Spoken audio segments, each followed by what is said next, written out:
Здравейте, приятели! Искам да ви представя една гозба, която се казва краешник. Тя много прилича на зелника, който е популярен в шоплука, а всъщност идва от бежанците от Беломорието. Тази гозба се прави по всякакви поводи и тъй като предстои Никулден, реших да ви покажа как се прави краешник с риба. Тук са всичките необходими съставки, съответно за да направим тестото ни трябва брашно, оцет, олио, сол и захар и мая. Интересното е, че се приготвя тестото с мая. За плънката на тестото се използват яйца и сирене, а във вътрешността ще се направи задушения прас и пържената риба. Бяла риба с лимон, зехтин, сол и черен пипер. Около 2 часа е стояла рибата в тази марина. И използваме съответно сусам за поръзка на тестото. Тук също към задушения прас ще сложим и малко маслинки, за да има този оттенък на Беломорието, характерните продукти от този край, маслините, рибата. Така че нека да започваме с подготовката на самото тесто. Сега ще разтворя маята в хладка вода.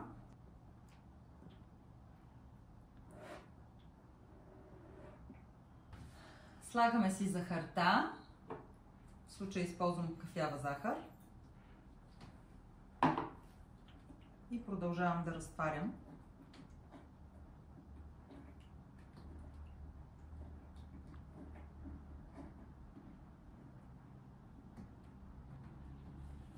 След което си правя кладенче в самото брашно. Добавям маята. Така.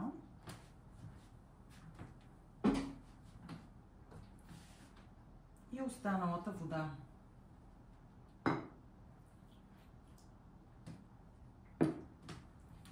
Добавим оцет. Олио. И сол.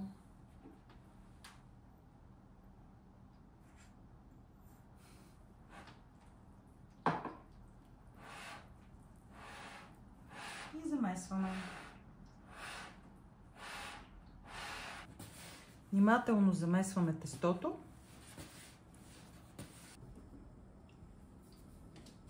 Тестото вече е умесено и го оставяме да почине за около половин час.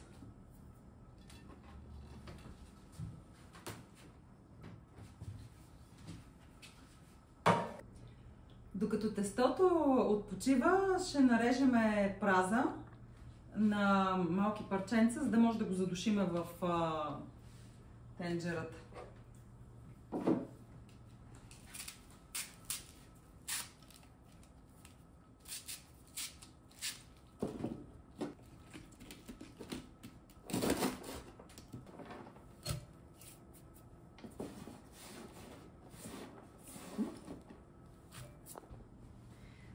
Сега ще нарежеме от маслините, които...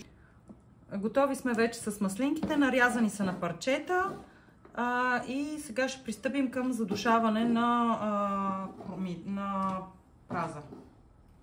Сега ще подправя праза, ще му сложа сол, щипка сол, черен пипер, щипка черен пипер. Трябва да внимавам да не го направя много лют.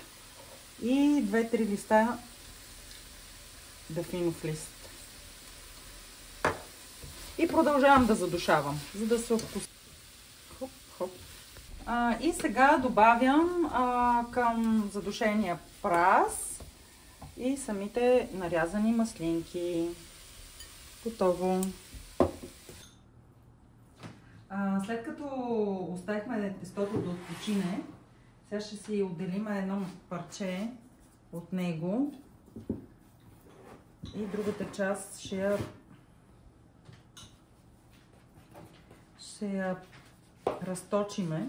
Ето толкова ще си отделиме.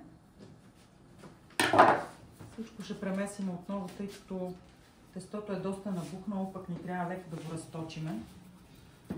Ето така, заделям си това парченце.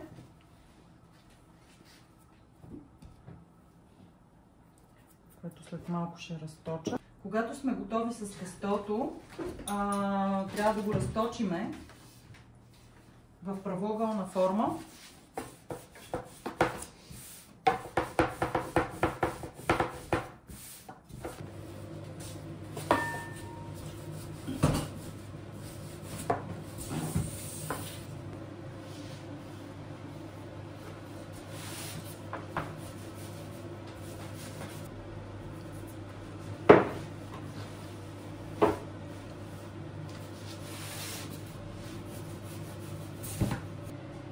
Сега ще сложим олио на кората. Тая кора става малко по-дебеличка.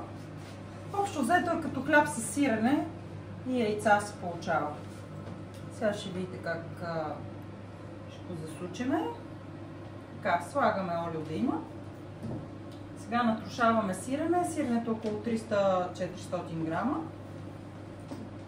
Кой колкото желая може да сложи. Ако някой иска повече, може да сложи повече. Сега ще разбиеме 3 яйца.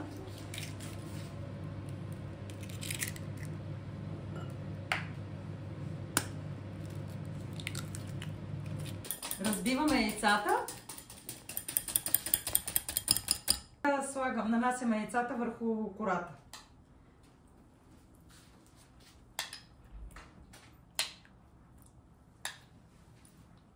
Хубаво да има навсякъде.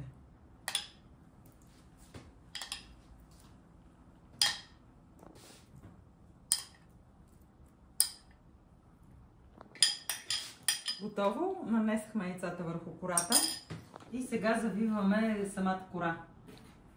Завиваме както си се завива кора. По-лесно би било върху вестник или нещо друго. След като сме я завили, започваме да правим едни усукващи ето такива движения в форма на венец.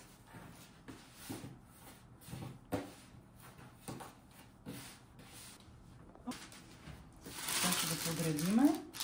Ето така. Ще го разтеглим където е необходимо.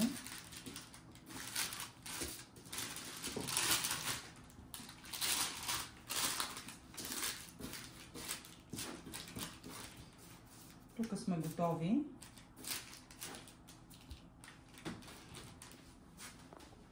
Сега разточваме това парче тесто, за да може да го направим в средата.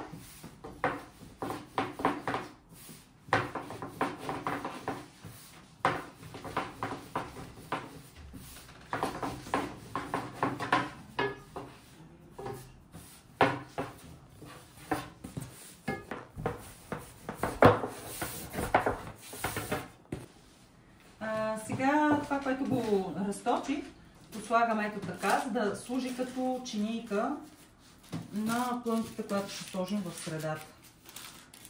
Ето така. И намазваме тестото с това яйце, върху което след малко ще наръсиме сусама. Ето така.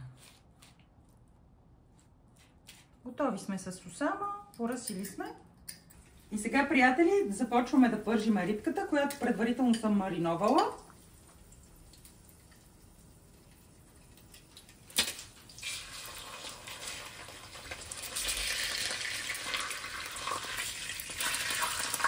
С рибата, която изпържихме, я правим на къщата и я нареждаме ето така отгоре в средата на краишника.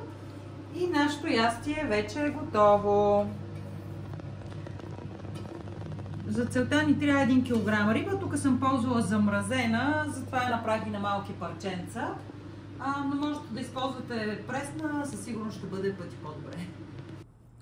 Скъпи приятели, много се радвам да ви представя ястието краешник. Това е финалния резултат. След около 2 часа приготовление и печене. Печенето отне 40 минути на 200 градуса. Така че, приятен апетит! Бон апетит!